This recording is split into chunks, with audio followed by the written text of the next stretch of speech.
পশ্চিমবঙ্গ সরকারের তথ্য ও সংস্কৃতি বিভাগ আয়োজিত বাংলা সঙ্গীত মেলা 2015-র শুভ উদ্বোধন এবং সঙ্গীত সম্মান প্রদান করা হবে। প্রথমে সঙ্গীত মহাসম্মান।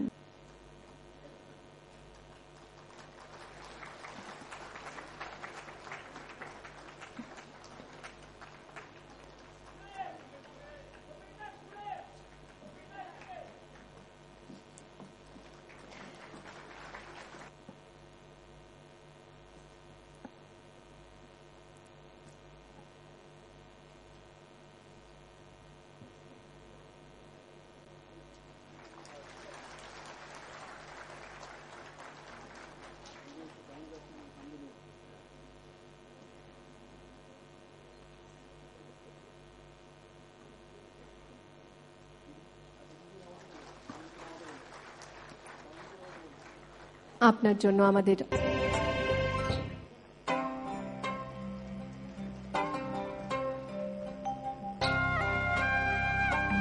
পুরাতনকে নতুন চিনবে এবং পুরাতন নতুনের সাথে খাপ খাইয়ে সারা বিশ্বের মানুষ জানতে পারবে অ্যাট এ গ্লান্স কারা শিল্পী।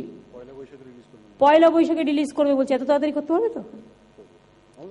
রবীন্দ্রসঙ্গীতে কারা আছেন, লোকসঙ্গীতে কারা আছেন, বাউল সঙ্গীতে কারা আছেন, নজরুল গীত কারা যায় গান, অতুল প্রসাদী কারা গান, এরকম আমি চাইছি একটা আধুনিক ক্লাসিক্যাল থেকে শুরু করে এইটা যদি আমরা করতে পারি, গানের একটা হোক হ্যান্ডবুক, একটা চলচ্চিত্র টেলিউড মিলে। প্রথম পুস্তিকাটা কিসের হবে? সঙ্গীতের ওপরে। তাহলে পয়লা বৈশাখ সঙ্গীতের ওপরে হবে বলছে আমার ডিপার্টমেন্টের সেক্রেটারি অত্রিবাবু। সুতরাং শুভ নববর্ষে আমরা সঙ্গীতের একটা শিল্পীদের পরিচয় দিয়ে একটা হ্যান্ডবুক করব এবং তারপরে আস্তে আস্তে অন্য জগতেও করব। তার কারণ হচ্ছে কি, দেখুন আমার প্রয়োজন এক্ষুনি একটা নজরুলের গীতি গাওয়া কল্যাণীদিরা আছেন একটা শিল্পী, আমি তাকে কি করে জানবো, আমি কি করে আইডেন্টিফাই করব? ইমিডিয়েট আমাকে দেখতে হবে যে আমার ওই বইটায় কি আছে। এইভাবে আমরা যদি তৈরি করে নিতে পারি, এটা আগামী দিনে একটা অ্যাসেট হয়ে থাকবে। আর বাংলা কালচারাল, এখনো আমি মনে করি সারা বিশ্বের কালচারাল ক্যাপিটাল হচ্ছে কলকাতা। ভারতবর্ষে কলকাতা হচ্ছে cultural capital in the world. হলিউডই বলুন, টলিউডই বলুন, বলিউডই বলুন, কলকাতা কিন্তু সব কিছুকে মিলেমিশে একাকার হয়ে গেছে।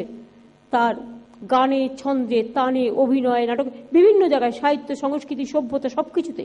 গোলে মালে পীড়িত করো না, গোলে মালে পীড়িত করো না, ওরে পীড়িত কাঠালে রাঠা, ওরে